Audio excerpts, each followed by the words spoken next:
I'm Rob Kircher and welcome to our 1905 cottage restoration. This is a special episode looking back at some of the highlights of what we accomplished during our first year of restoration. And indeed, we had our challenges along the way. Even though some folks thought we were crazy, we remained steadfast in our belief that we could turn this diamond in the rough into an absolute showstopper.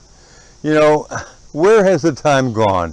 It seems only yesterday that we began to transform this old cottage into an incredible restoration.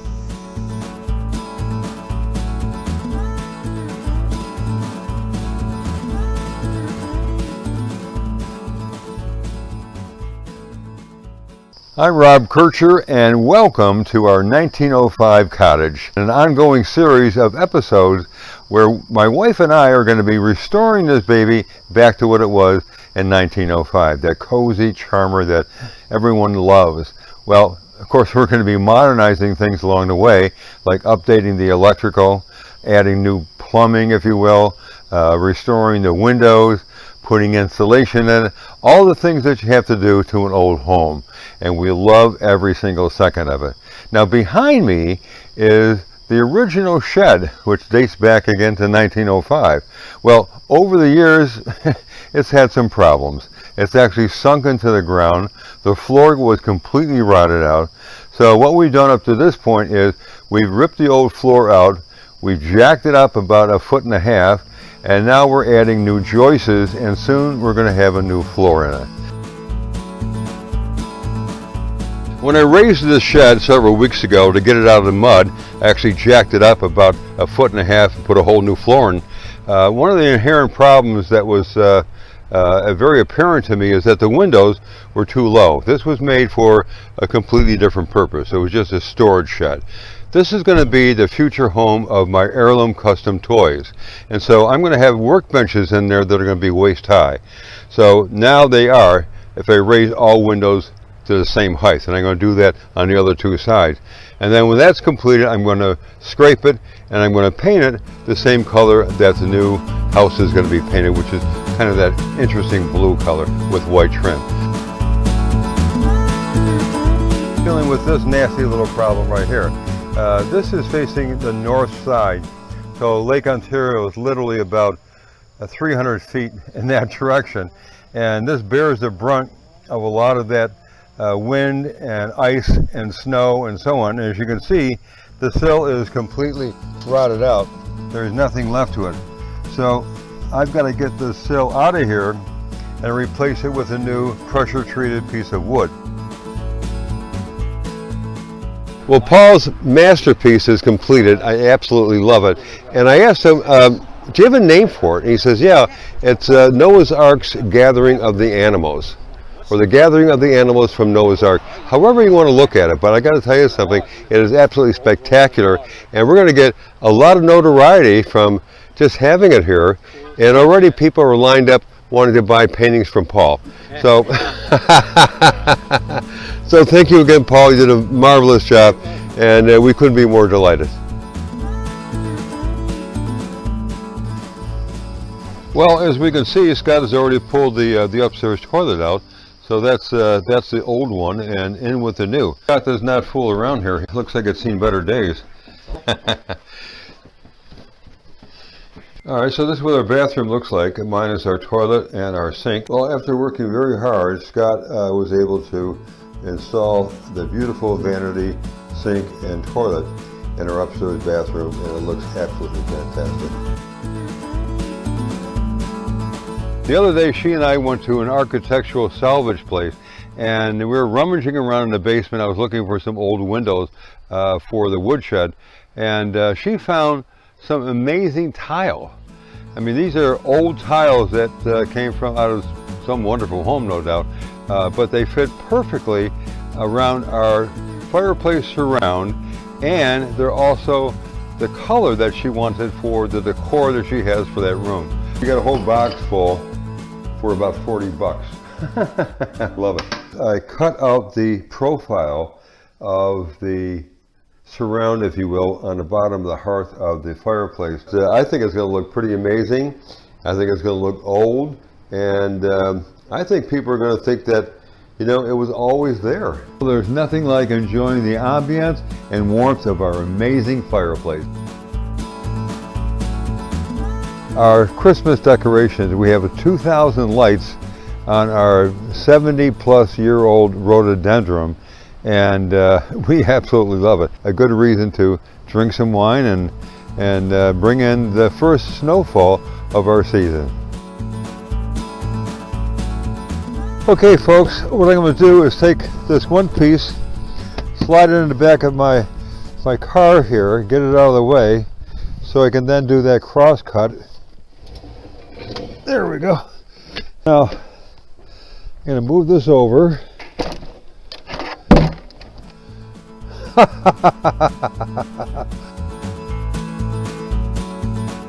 My wife not only is a great interior decorator, but she's also, over the years, has become known as a colorist. Well, what's a colorist? A colorist is somebody who has the ability to choose just the right color for a certain room or a certain house and so on and so forth. Well, she's done it again with this beauty. Well, another fun day at the Kirchers, as you can see, taking the old sugar maple tree down. Lots of fun. Well, there goes the first branch.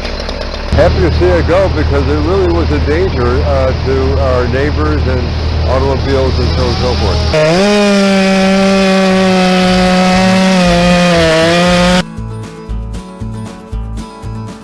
We have Stevens flooring back. Previously, they ripped up 3 layers of linoleum, old linoleum, from our kitchen, our laundry room, and our small bathroom off the kitchen, and exposed basically the subflooring. And we've been kind of dealing with that for a couple of weeks. It took that long to have this flooring arrive with a special order, and it does look fantastic, I must tell you.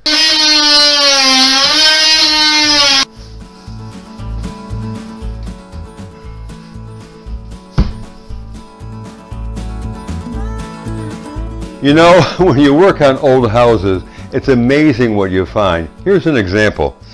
They needed to fill a hole, so they took a paper bag, they scotch taped it to the wall to cover the hole, and then they painted it. You gotta love it. You gotta love it. Well, our little bathroom, the smallest bathroom in the world, is finally completed, and take a look at this. And I love Barbara's choice of colors. It's absolutely fantastic.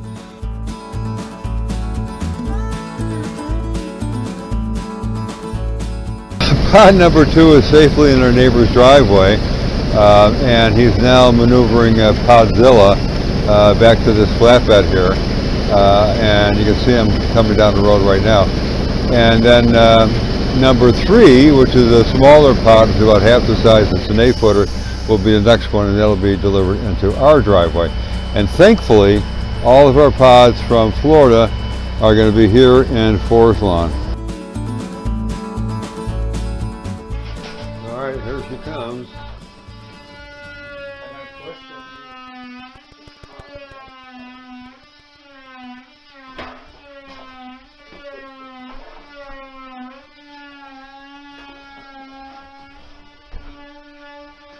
They're going to pull the door just to give them a little more room to get the water heater up. So they just pop the pins from the hinges. Aha. There we go. Wow.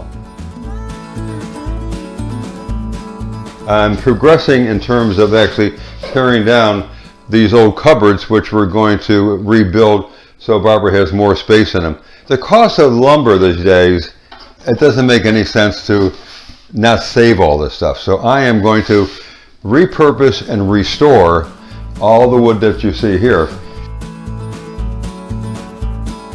I'm saving all the pieces, and we are going to conserve, restore, and renovate. This is the dryer, and it's a gas dryer, by the way, but it still requires a plug. And alongside that is the washer, and that also requires a plug. Well, behind this, they put a shelf. And for what reason, I don't know, because you had all these cupboards above it that could hold whatever soap and detergents and so on and so forth. But nevertheless, they have a shelf there. But this is another one of those, you gotta love it. So what they did is they put the shelf directly over the plug, and then they notched it out so the plug for the washer could be plugged in. If you come down the line, same situation where they notched out, in this case they did a triangle so the plug could be squeezed through.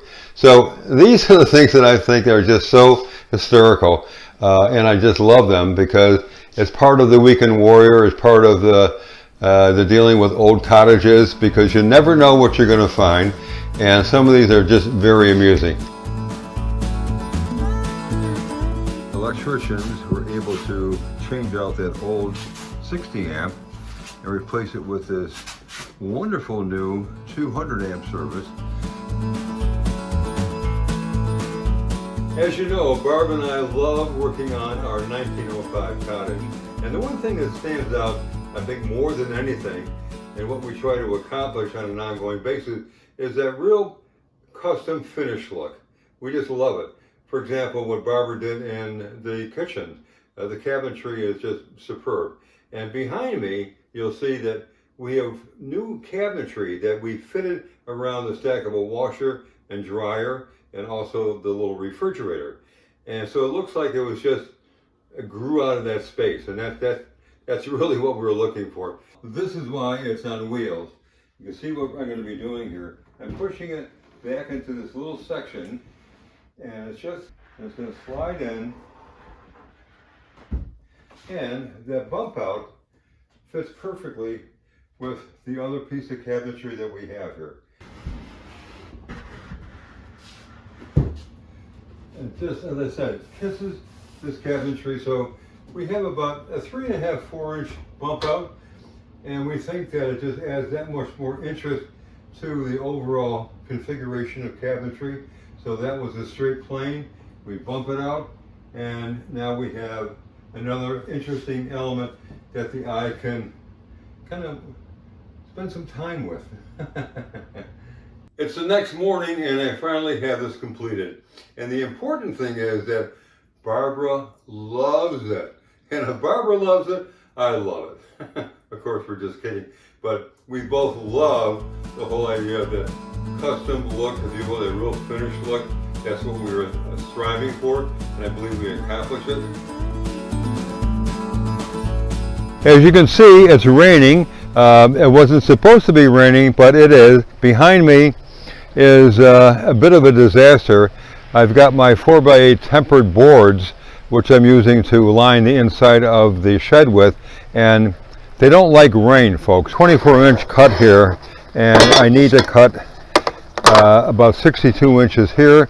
I got to quickly cut a couple more pieces and then put some plastic on top of it, and then work on the inside and call it a day for the outside cutting. Okay folks, well we started, as I said earlier, at 7 o'clock, and we went through 32 bags, right, 80-pound concrete, and it's now 4 o'clock, so it took that long for us to do this. Now we just have to wait about 3, 4, or 5 days, whatever it's going to take for it to cure, and when it turns white, then we can take out the 2x4s and then do the final grading on it. Today we're embarking on a fairly monumental project. We're going to give ourselves a new entrance on the side of the house. The side of the house is actually the front of the house in this particular case, because that's the only entrance into our house, except for a back door by the patio. But we decided to take that small little overhang off and extend it out with some nice 6x6 posts and some railings, and it's going to look very, very cool. And we're doing it so it also embraces, if you will, the character of our 1905 cottage. We're advancing very nicely on our project, and this is our portico that we're putting against the house to give us a whole new entrance and a really wonderful look. Now what we have done so far is we have all the superstructure done. What I mean by that is we've got all the 2x4s, the rafters up, 2x4s for the step, which is a very comfortable 5.5-inch step. And so all that's going to go together today, and we're going to wrap all these posts with PVC from the rafter tailors and also from the fascia board. As you can see, we've been able to put in the grids all the way around the portico and the wonderful trellis on this side, and now we're about to embark on the sidewalk. As they say, the best laid plans of mice and men. We started off with 17 bags of 80-pound concrete, and we managed to get only that little portion done. So why is that? How did that happen? Well, it's simple. It's called miscalculation. So Barbara and I are going to be heading up to the big box tomorrow morning. We're going to rent one of their pickup trucks, and we're going to come back with another 25 bags of 80-pound concrete, and we're going to be able to finish the job. Well, it's unseasonably warm today. It got to be 82 or 83 degrees, and you can see the kids are already playing in the park, and everybody's enjoying today because it's springtime.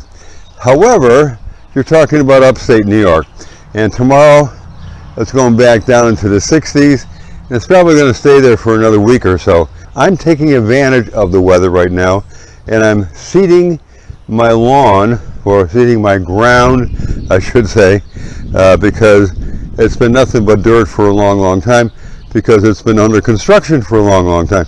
I'm going to put down a mixture of about 70% rye, and the rest of it is fescue. And the reason I'm doing it is because rye germinates very quickly, and I want instant satisfaction. So hopefully, not by tomorrow, but probably in 7 to 10 days, I'm going to have a green lawn. Ladies and gentlemen, I have found another treasure trove, Medina pavers. Well, this morning I started to unearth these. Now, here's the good news. They're beautiful, and I think there's going to be a lot of them. The bad news is I don't see any indication that they actually run underneath our asphalt driveway. I think at one time they did, and I think they dug them up and probably threw them away and put the asphalt down, which is a major shame. But lucky me, we still have these. My wife Barbara and I met our son Seth and daughter-in-law MJ at two of her favorite Amish nurseries. One had phenomenal, as you can see here, hanging baskets. I mean, phenomenal. And then over in this corner, we have a ton of hostas and other plants that do well in the shade.